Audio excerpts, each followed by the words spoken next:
and welcome to my channel. I'm Martin Cliffe. I'm coming to you from Bucharest, Romania, and we're continuing our look through some of the guitars in my collection. Well, all the guitars in my collection over the course of the next few months. Looking first at electric guitars, and chronologically now we're moving through my 4 Suhr Standards. Last week we looked at blue. This time it is Mikey, who was featured in a video a few weeks ago about why I wasn't playing it so much and decisions I need to make and stuff like that about it. Those decisions have been made now.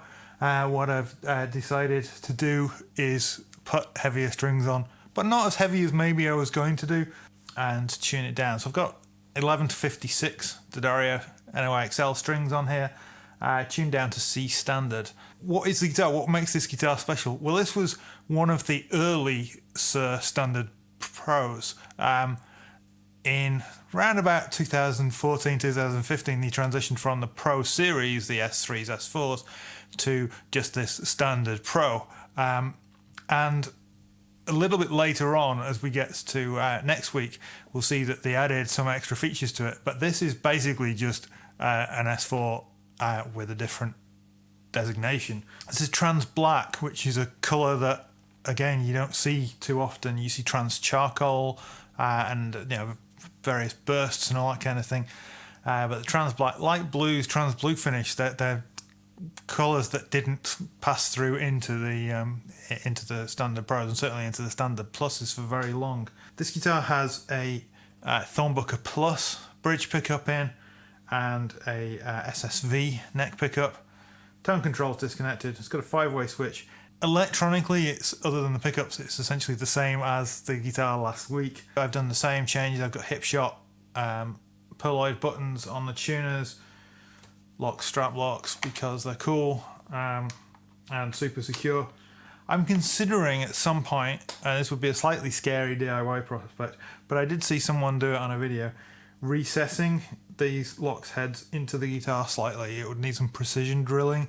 I'm not sure whether I'm brave enough to do that on a $3,000 guitar, but I've owned these a long time. Yeah, they will never be sold and they owe nothing to me.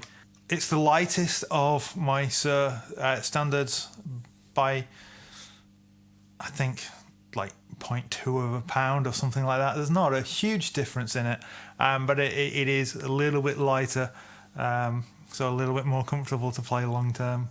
Obviously I had to enlarge the nut slot slightly to accommodate the heavier strings. There's no going back when you do that, but that's cool because I have guitars for standard tuning and for E flat and stuff. I want something that could go down to C sharp or C or drop B or anything in that kind of register, and this guitar seemed the appropriate one to do it. You heard it initially on just I think the bridge and the neck humbuckers, going through a Suhr Sheba drive into a Mad Professor Royal Blue overdrive to give that kind of my kind of version of a heavy tone.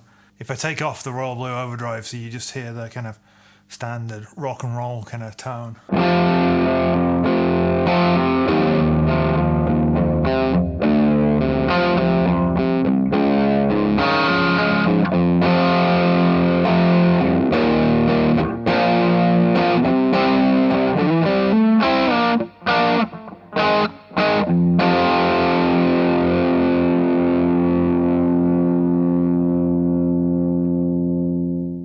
Now, why C standard, you may ask? And what is C standard, you may ask? Well, C standard basically means that you take all the strings of the guitar and you tune them down a major third, 4 frets.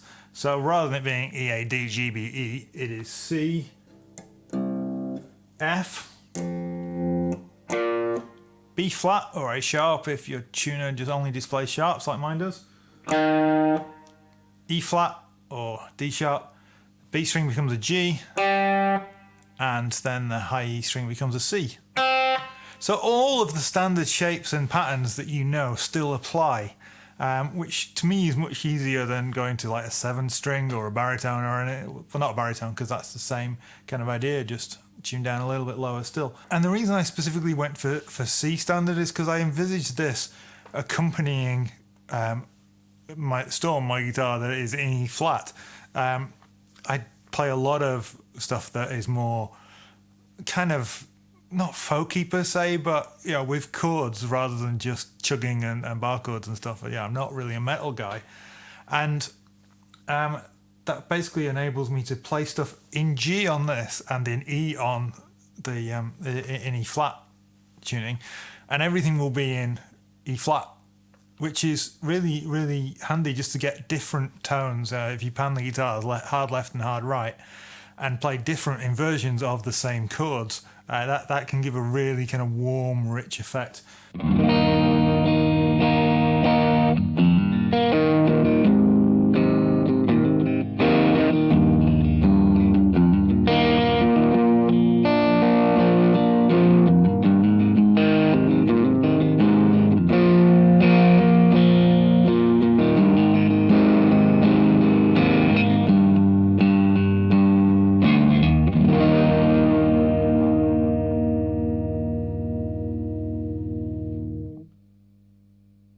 Whereas, if I was to play that on a guitar in using bar chords, which would give the same effect but with the heavier strings, they still sound a little bit different.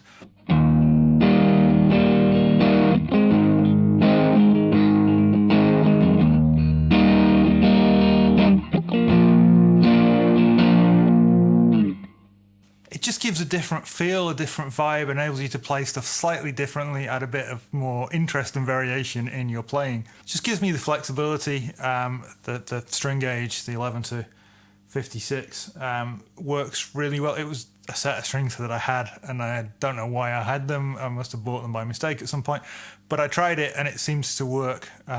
Typically I'll use like 12 to 60s down in this tuning, but that increases the tension a little bit more than I'm truly comfortable with. I think 11.5 would be ideal, but a little bit of slunkiness in the top end doesn't really worry me too much. So yeah, it says on these strings that are designed for detuning, but to me, detuning is pretty tense. Maybe on a Les Paul detuning and with the 11 to 56 would be ideal.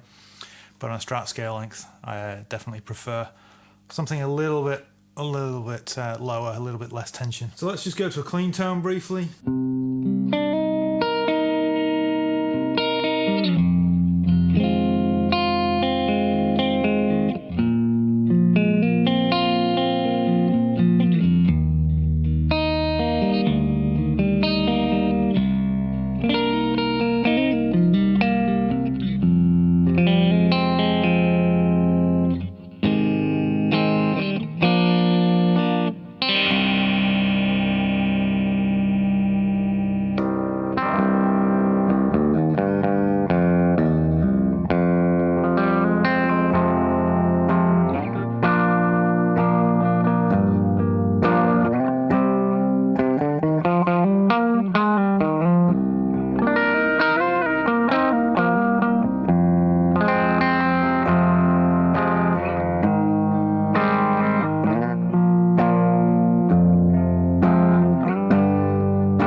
So that was the 2 single coil settings, and then the bridge humbucker, middle, which is 2 humbuckers together.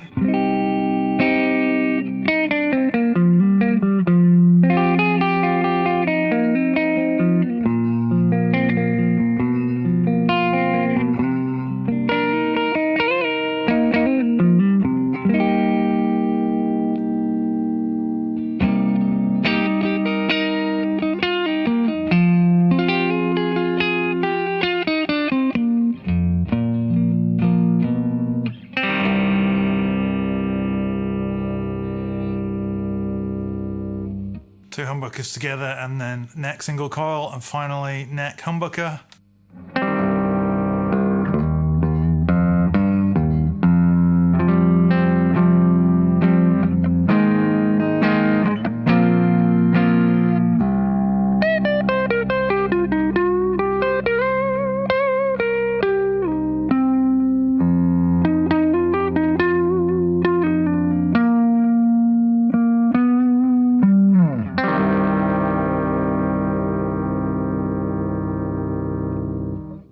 So a wide range of cool, dark sounding tones, really versatile with this tuning, it really feels suddenly like this guitar has cemented itself into my collection. I'm enjoying playing it more. Yeah, it's great. So it's definitely going to stay here in Bucharest with me. Thanks for watching, guys. Like, comment, subscribe. Really appreciate all that.